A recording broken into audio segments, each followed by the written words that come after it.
Hello and welcome back again to the channel. Happy New Year. We are in 2026 and I'm glad to see you. If today is your first time or stopping by to my channel, my name is Victoria. On this channel, I share about accounting, I share my accounting knowledge. Do well to check out my other videos because I'm sure it's going to be of interest to you.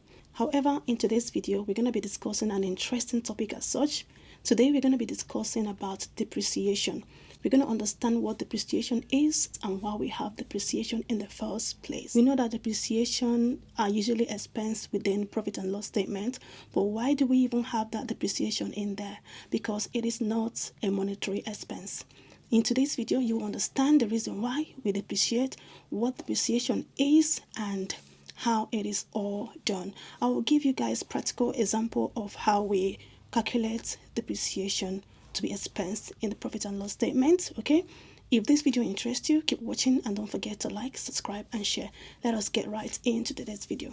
So what is depreciation? Depreciation is simply a systematic process of expensing the cost of an asset over the useful life of that asset. For instance, if you purchased a machine or a photocopy machine, whatever asset it might be, and you estimate a useful life of 4 or 5 years. So instead of expensing the whole cost of that motor vehicle in one particular period, the matching principle allows you to expense the cost of that asset over its useful life so that it can follow and align to the matching principle that states that you have to match revenue and costs in the periods to which it relates. Imagine expensing the whole of the amounts in one particular period, but you're still going to be using that asset over a period of 5 or 6 years. Because of course, this item is going to be helping you to generate future income. So it's wise to match those expenses and those costs in the period that this machine has helped to generate income. This is the reason why we depreciate an item.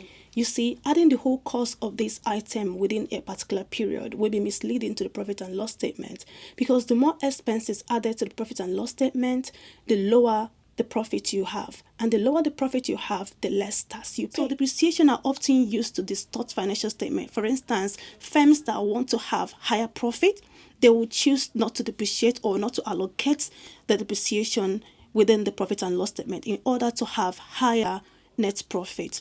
So this is why the matching principle is there to ensure that things are done correctly. So the matching principle is there to help to ensure that the financial statements are not distorted, it's not misleading, and is a true reflection of the financial activity of such an organization. And bear in mind that we have two types of depreciation. We have straight line method, we have reducing balance method. But in today's video, we're going to be utilizing the straight line method. I hope this is clear. Let's get right into the practical steps. So let me give you guys a simple example of how depreciation are usually done. Let's take for instance that we bought a photocopy machine.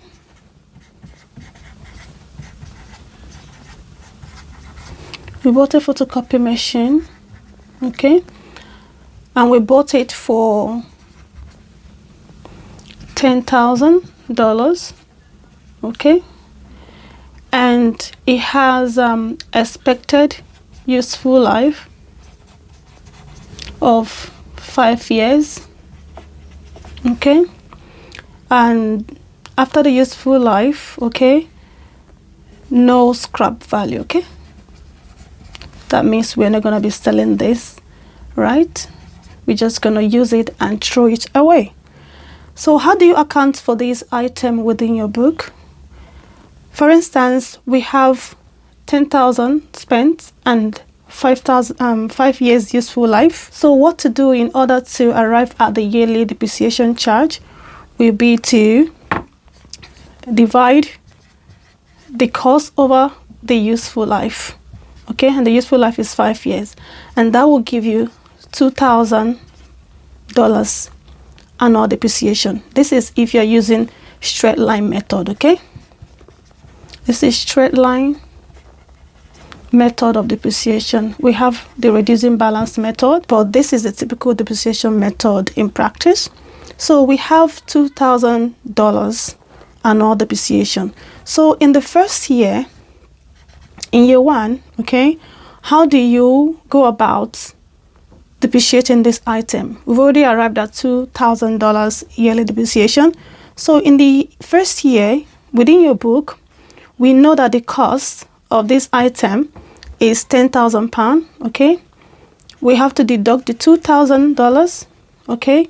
And the book value now will be, $8,000, okay?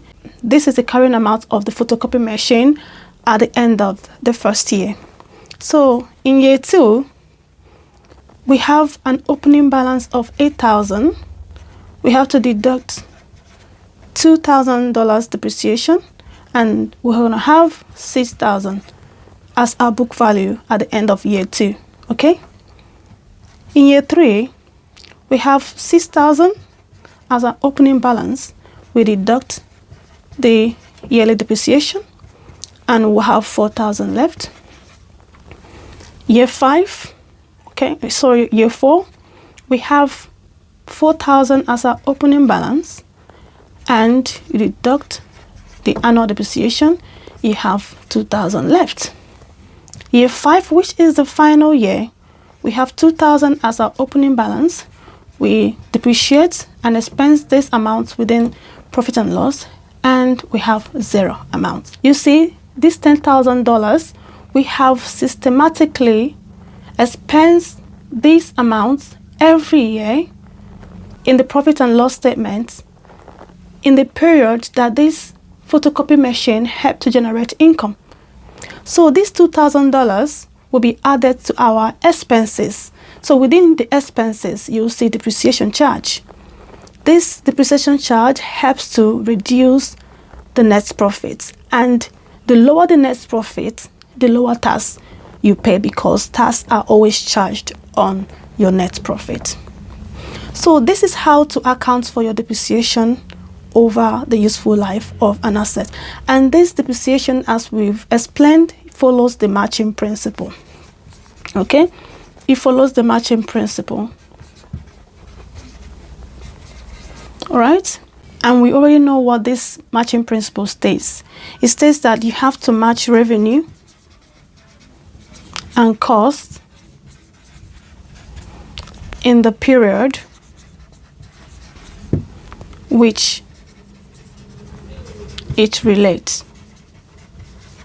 So the period that these costs help to generate revenue, you have to match depreciation in that period, okay?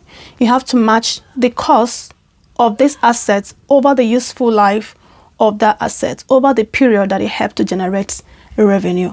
That is a simple explanation of depreciation and why we have depreciation in the first place. And depreciation, in other hand, it is subjective in that accounting practitioners can decide different useful life. Hence, it helps to manipulate the financial statements. For instance, an accountant that wants to ensure that firms has higher net profit, they will decide to not depreciate an item. They will decide to not charge depreciation within the profit and loss statement. It is very, very subjective, but it is very, very important that as professionals that you are ethical, okay? You follow the principle and the guideline. And the guidelines say that you have to estimate the useful life, okay, in a way that is much more suitable. You can't say that a machine will be used for 100 years when it's supposed to be used for 5 years. You understand? So you have to look at the economic environment and estimate the useful life of that particular asset, and then depreciate over the useful life of that asset. So this is a simple explanation of depreciation. It is part of the adjustment, the yearly adjustment that should be done on all assets, okay? All fixed assets have to be depreciated over the useful life, and it is mandatory if you're following the principle correctly. I hope you've learned one or two things here, okay? We learned about depreciation today, and we have already established how it is usually calculated and how it is expensed within the profit and loss statement, and the supporting principle that guides depreciation of an asset. So we have come to the end of this video. I hope you've learned one or two things here. I'm going to see you all on my next one, and enjoy your new year.